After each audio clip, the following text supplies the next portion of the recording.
আসসালামু আলাইকুম সম্মানিত দর্শকবৃন্দ, আমি আপনাদেরকে দেখাবো কিভাবে টিন ফুটো হয়ে গেলে এই ফুটো টিনটা সঠিকভাবে কাজে লাগানো যায়।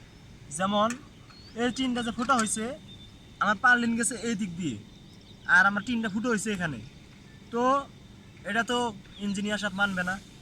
তো এখন কি করতে হবে, আমার এখানে টেকনিক খাটাইতে হবে। কেমন এটা দেখেন, আমি আপনাদেরকে দেখাচ্ছি।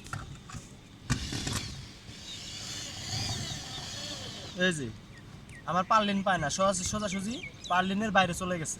আমাদের ভুল করছে, তো আমাদের ভুলের কারণে এই টিনের এই স্ক্রুটা আমার বাইরে চলে গেছে। এখন আমরা সঠিক করবো কীভাবে দেখেন। এটা আমাকে তুলতে হবে, তুললাম। তো আমার খেয়াল করতে হবে আমার পার্লিন কি এই দিক, আমার কি পার্লিন এই দিক, না এদিক পার্লিন নাই। তাহলে পার্লিন আমার এই দিক, তাহলে আবার তুলি। তাহলে এদিক খেয়াল করতে হবে, এদিক আমার পার্লিন আছে ভাই।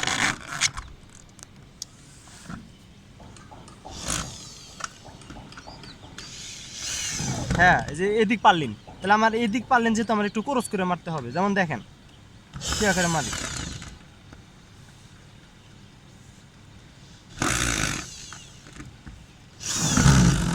দেখেন একটু ক্রস করার কারণে সঠিকভাবে লাগতে চাচ্ছে না। এখানে একটু ধৈর্য ধরে মারতে হবে।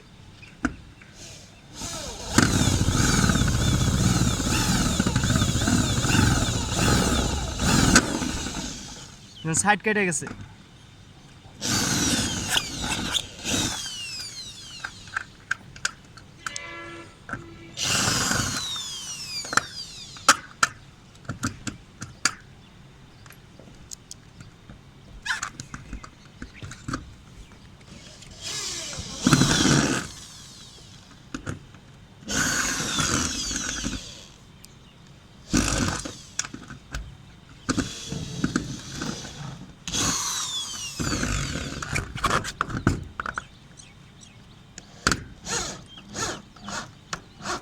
সময় তো দর্শক যেমন লাগিয়ে গেছে। এখন আমরা একটু ধৈর্য সহকারে একটু ক্রস করে লাগাইছি, যার কারণে এখন আমার পারলেন পাইছে।